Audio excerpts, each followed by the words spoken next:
6 Minutes Season 5. The Season of Unknowingness. The final chapter of the 6 Minute sequel. There are kids in this world who are different. Special. One of them found us. And became family. But her time ran out. And now, that girl is missing. In this episode, I'll be breaking down the latest episode, 6 Minutes Season 5, piece by piece.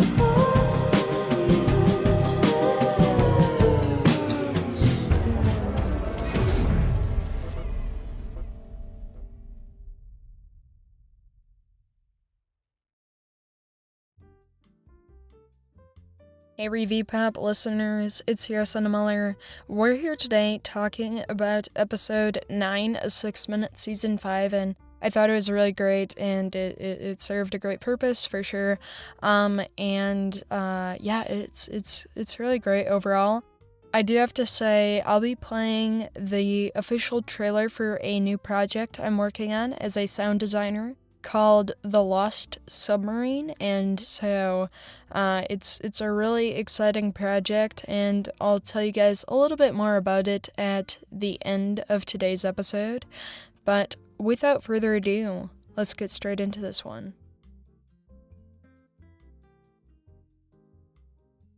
No, I think I just started a fire. Are you guys, delinquent on electricity bills, or... Sit tight, folks. I'll go down to check the fuse box. There should be some flashlights in one of these drawers.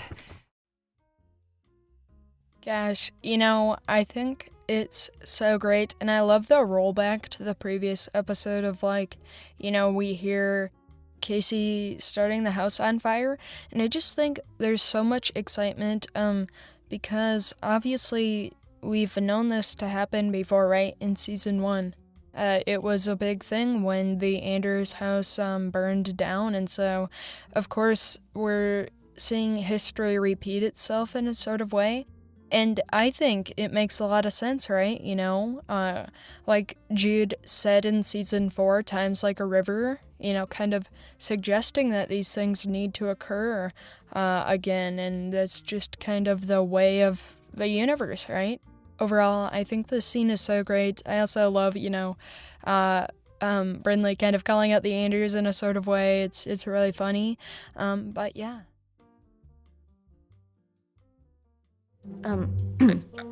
I didn't mean to...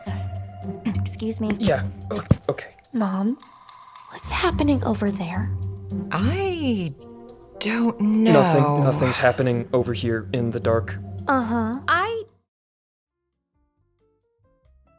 Oh gosh, I love this so much, and I love the uncomfortability there, and it's so much fun, and it really makes sense that we're seeing things like this. Season 5 will be really interesting because, like I said in a previous episode, we have a bit of a love triangle there, right? I'm kind of predicting that Cyrus might fall in love with Casey again, right? Also, I love how this scene reminds me of when Cyrus and Casey are alone in the dark together, and they're at Joe Pasternak's house. I just thought it was such a perfect scene, and it's great that we're kind of seeing reminders of that in a different sort of way. Nothing weird at... Is that...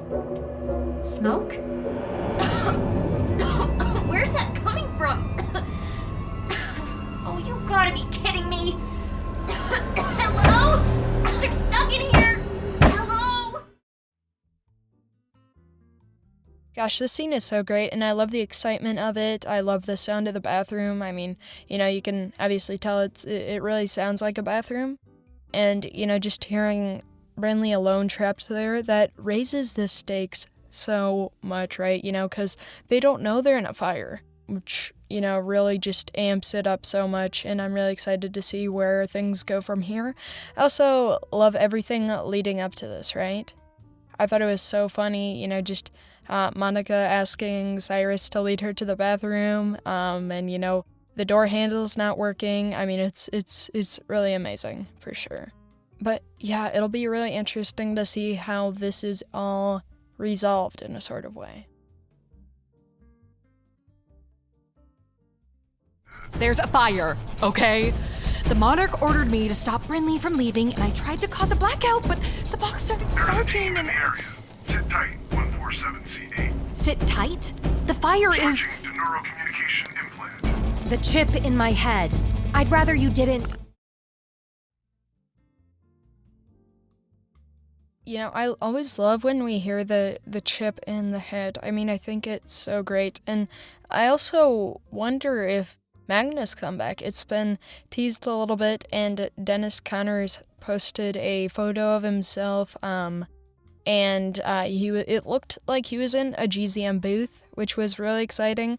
I just love everything here, and it's so great, and overall, I think that it's really exciting, also hearing this dual perspective of Casey, and she definitely doesn't have her powers tamed in the same way like she did in season 4.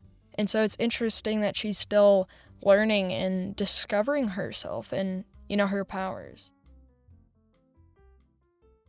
I have to get Bruce. Bird. I'm not leaving him. Okay, just hurry. Meet us outside. I'll call 911. I'll grab the extinguisher and look for the source. Cyrus! My name is Dr. Monica Andrews. No. Yes, that's This my can't be happening again. There's a fire.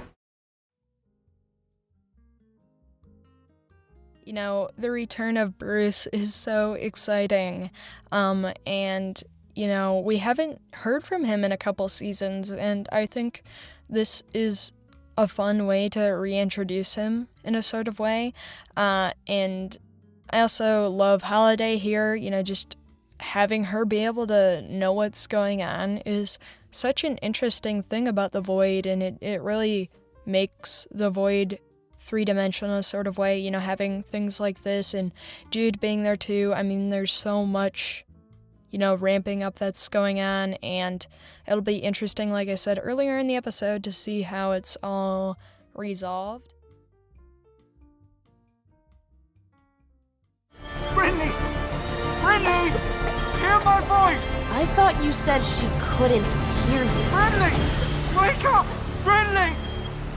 Brynleigh, you are in danger. You must wake up. Brynleigh, wake up and fight! What? Of course, it was around episode 10 in season 4 where Brynleigh got her memory back, and it'll be interesting to see when that comes out, right? Because on Rewind, Dave said that they're not going to be memoryless forever, right? At some point, they have to get their memory back, kind of like what we saw in season 4. Up next is the trailer for the show I'm working on, The Lost Submarine, and you can learn more about it at navispods.com.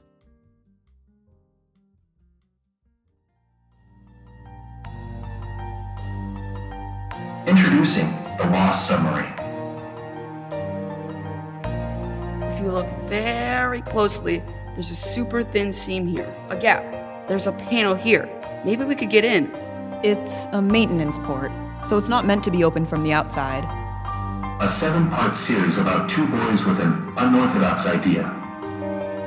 No luck? Not yet. Here, let me try again. Did you hear that? But TJ and Ethan weren't exactly prepared. Well, I want to document this in case something goes wrong. Nice to know you're so confident. How do you know his name? And why can't I see you? You can't see me because my voice is programmed into the control system. As for your other question, I used facial recognition software to identify Ethan. But things start to go haywire pretty quickly. Unfortunately, you boys are unauthorized to operate this submarine. I suggest you both to escort yourselves out of the submarine before authorities are alerted.